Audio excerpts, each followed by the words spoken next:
Many of us will be hitting the road in the next couple of weeks for that big 4th of July holiday trip. If so, would you be prepared if you had a flat tire? Do you even know if your car has a spare?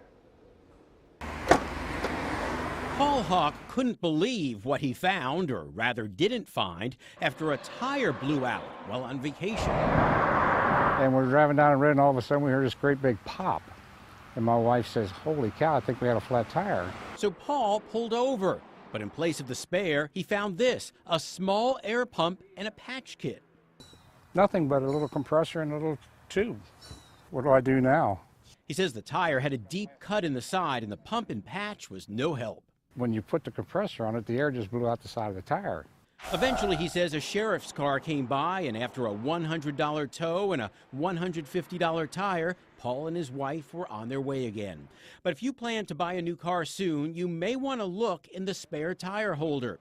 Edmunds.com says automakers are trimming all excess weight, such as the 25 pounds of a Doughnut tire and jack. It says automakers dropping spares in some models include Ford, Chevy, Cadillac, Honda, Hyundai, Audi, and BMW.